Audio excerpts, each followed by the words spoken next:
Hello students, पिछले वाले video में हमने प्रथम कोटि अभिक्रिया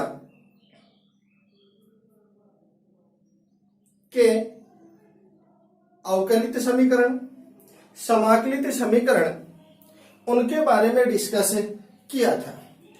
आज हम प्रथम कोटि अभिक्रिया के अंतराल समीकरण, प्रथम कोटि अभिक्रिया का आलेखी निरूपण किस प्रकार से यानी उसका ग्राफिकल रिप्रेजेंटेशन किस प्रकार से किया जाता है, उसके कौन कौन से उदाहरण तथा प्रथम कोटि अभिक्रिया का जो अर्धायु काल है उस अर्धायु काल का क्या फॉर्मूला प्राप्त होता है, इनके बारे में डिस्कस करने जा रहे हैं। तो सबसे पहला है प्रथम कोटि अभिक्रिया का अंतराल समीकरण।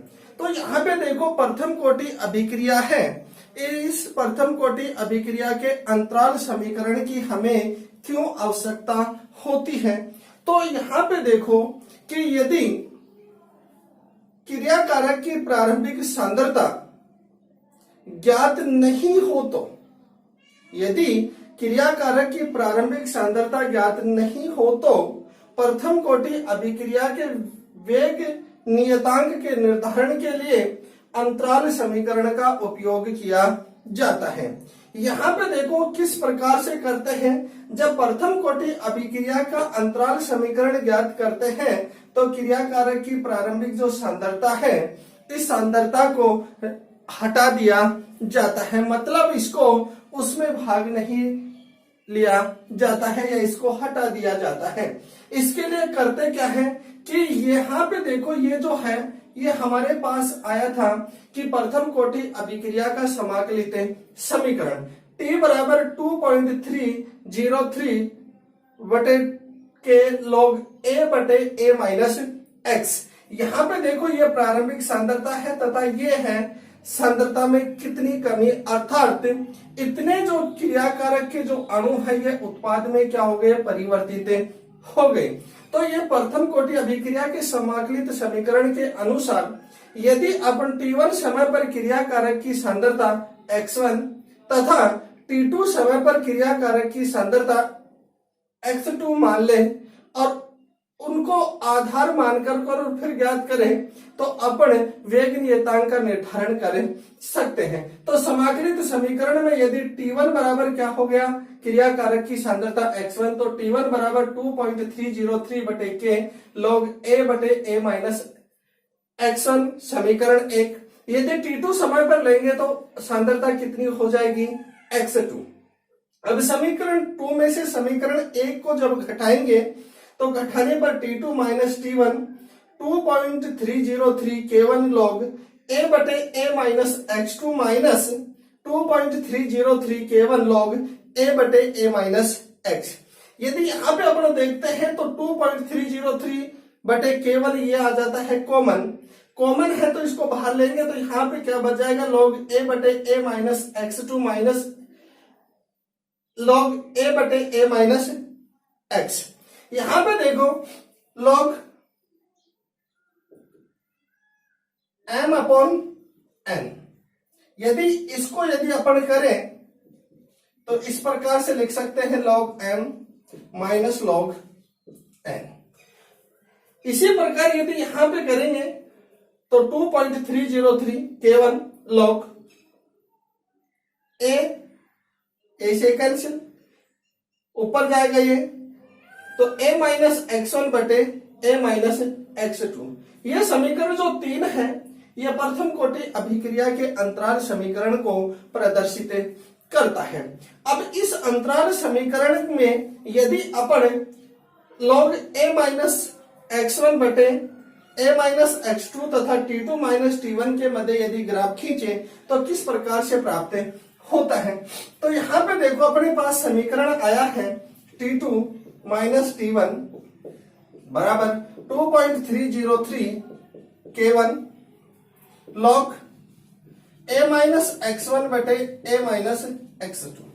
ग्राफ किस किस के मध्य खिंचवा रहा है, इसके और इसके मध्य। तो यदि अपन आगे चले a माइनस x1 बटे a माइनस x2 बराबर, ये इससे क्या हो जाएगा, मल्टीपल होगा तो हो जाएगा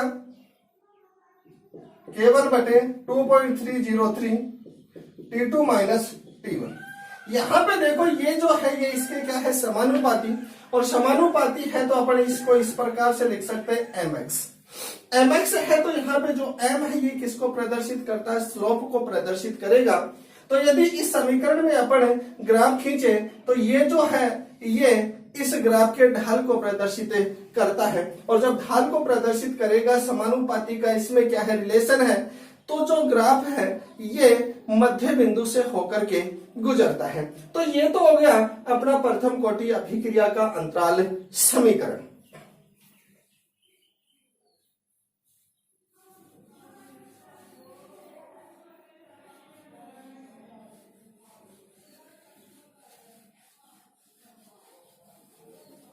उसके बाद में चलते हैं अपन प्रथम कोटि अभिक्रिया का आलेखीय ग्राफिकल रिप्रेजेंटेशन। तो प्रथम कोटि अभिक्रिया के समाकलित समीकरण के अनुसार अपने पास है 2.303 के log a बटे a माइनस एक्स। यहाँ पे देखो ग्राफ किस किस के मध्य खिंचवा रहा है, इसके और इसके मध्य खिंचवा रहा है। तो यहाँ पे देखो log a बटे a माइनस एक्स बराबर के 2.303 यदि इसके log a बटे a माइनस एक्स और t के मध्य यदि ग्राफ खींचे तो ये y बराबर mx के क्या है, समान है, और समान है तो ये क्या है, सीधी रेखा का समीकरण है, सीधी रेखा का समीकरण, जिसमें जो m है ये ग्राफ के ढाल को प्रदर्शित करता है। तो यहाँ पे देखो log a बटे a माइनस एक्स और t के मध्य यदि ग्राफ खींचा जाता है तो ग्राफ मध्य बिंदु से होकर के गुजरता है। इस रेखा का जो ढाल है ये k बटे 2.303 के बराबर होता है। तो यहाँ पर तक हमने देखा कि प्रथम कोटि अभिक्रिया का अंतराल समीकरण क्या होता है और प्रथम कोटि अभिक्रिया का आलेखी निरूपण हो किस प्रकार से किया जाता है। तो यहां तक हमने डिस्कस किया। उसके बाद में है प्रथम कोटि अभिक्रिया के उदाहरण। अब यहाँ पे उदाहरणों की बात करें तो ये उदाहरण है जिस प्रकार से हमने शून्य कोटि के लिए पढ़ा तो उसी प्रकार से इसके भी उदाहरण दे रखे हैं। तो पहला उदाहरण है कि जो अमोनियम जो नाइट्राइट है, अमोनियम नाइट्राइट, और अमोनियम नाइट्राइट का सूत्र होता है NH4NO2। अमोनियम नाइट्राइट क्या होता है, लिक्विड फॉर्म में पाया जाता है। तो अमोनियम नाइट्राइट विलयन का जब अपघटन किया जाता है तो अपघटन कराने पर N2 प्लस 2H2O इसमें ये क्या हो जाता है, अपघटित हो जाता है। तो अमोनियम नाइट्राइट का जो अपघटन है ये प्रथम कोटि अभिक्रिया को प्रदर्शित करता है, अर्थात प्रथम कोटि अभिक्रिया का उदाहरण है। इसी प्रकार दूसरा है एजो आइसोप्रोपेन का उष्मीय अपघटन। तो एजो आइसोप्रोपेन में होता क्या है, तो एजो कब लगाते हैं, तो यदि दो नाइट्रोजन परमाणु डबल बॉन्ड से जुड़े हो और प्रत्येक के ऊपर एक वैलेंसी फ्री हो तो इस समूह को बोला जाता है एजो समूह। आइसोप्रोपेन, आइसोप्रोपेन में क्या होता है, प्रोपेन में होते हैं 3 carbon CH3 CH2 CH3। Iso कब लगाते हैं, साधारण नाम, यानी जब एल्केन का साधारण नामकरण किया जाता है तो समायु में भिन्नता करने के लिए, यानी किसी भी कंपाउंड के समायु में भिन्नता करने के लिए साधारण नाम पद्धति में आइसो एन और नियो पूर्व लग्नों का प्रयोग किया जाता है।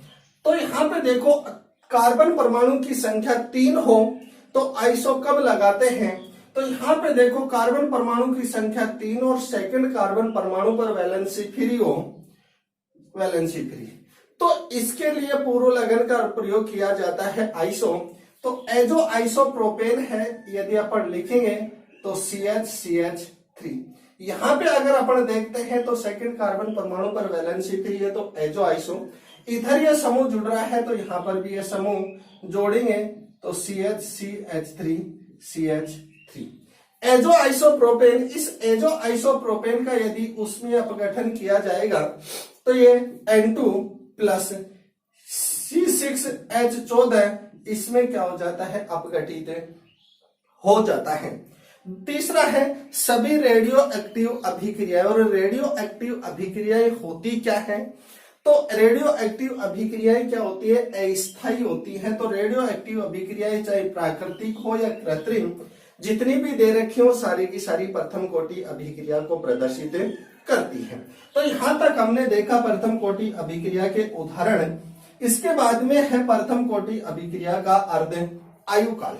अब ये प्रथम कोटि अभिक्रिया का अर्ध आयुकाल होता क्या है, तो जिस प्रकार से हमने शून्य कोटि अभिक्रिया के अर्ध आयुकाल की परिभाषा लिखी थी, तो यहाँ पे देखो क्या है कि किसी अभिक्रिया में क्रिया कारकों की आधी मात्रा का उत्पाद में परिवर्तित होने पर जितना समय लगता है वो अभिक्रिया का अर्ध आयुकाल कहलाता है।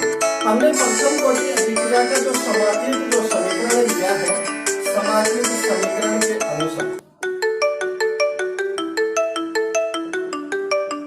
समाकलित समीकरण के अनुसार क्या है कि t बराबर 2.303 के 1 log r नोट बटे r। ये क्या है, प्रथम कोटि अभिक्रिया का समाकलित समीकरण। यदि अपन क्या ले यहाँ पे, यदि t बराबर हाफ यानी समय को क्या मान ले t हाफ, तो क्रिया कारक की जो प्रारंभिक सांद्रता है वो घट करके कितनी हो जाएगी, आधी। तो कंसंट्रेशन ऑफ आर बराबर concentration of R naught by 2। यदि इसके स्थान पर यदि अपन ये रखें तो ये इससे क्या हो जाएगा, कैंसिल, और बच जाएगा log 2। log 2 का जो मान होता है वो कितना होता है, 0.3010, और जब इसको मल्टीपल करेंगे तो t हाफ बराबर आ गया 0.693 बटे k1। यहाँ पे देखो समीकरण जो ये फर्स्ट है ये प्रथम कोटि अभिक्रिया के अर्ध आयुकाल को प्रदर्शित करता है, अर्थात ये प्रथम कोटि अभिक्रिया का अर्ध आयुकाल का सूत्र है। इसको देखने से पता चलता है कि प्रथम कोटि अभिक्रिया का जो अर्ध आयुकाल है ये क्रिया कारकों की प्रारंभिक सांद्रता के समानुपाती नहीं होता है, अर्थात अर्धायुकाल क्रिया कारकों की सांद्रता पर निर्भर नहीं करता है। तो कई बार बोर्ड के एग्जाम में प्रश्न पूछा गया है कि सिद्ध करो कि प्रथम कोटि अभिक्रिया का अर्ध आयुकाल क्रिया कारकों की प्रारंभिक सांद्रता पर निर्भर नहीं करता। तो यहाँ पे देखो अपने को जब ऐसा क्वेश्चन आ जाए तो कहां से स्टार्ट करना है, यहाँ से लिखना क्या है कि प्रथम कोटि अभिक्रिया के समाकलित वेग समीकरण से, उसके बाद में ये मान करके और अपने को यहाँ तक लाना, और उसके बाद में लिखना है कि जो समीकरण है उस समीकरण से सिद्ध होता है कि क्रिया कारकों यानी प्रथम कोटि अभिक्रिया का अर्ध आयुकाल क्रिया कारकों की प्रारंभिक सांद्रता पर निर्भर नहीं करता है। तो यहाँ तक है, यहाँ तक हमारा शून्य कोटि अभिक्रिया और प्रथम कोटि अभिक्रिया कंप्लीट। उसके बाद में बचे हुए हैं इसके न्यूमेरिकल और संक्रमण अवस्था यानी दो सिद्धांत बचे हुए हैं, टक्कर सिद्धांत और संगठन सिद्धांत, संगठन सिद्धांत या संक्रमण सिद्धांत, और एक बचा हुआ आर्यनीय समीकरण।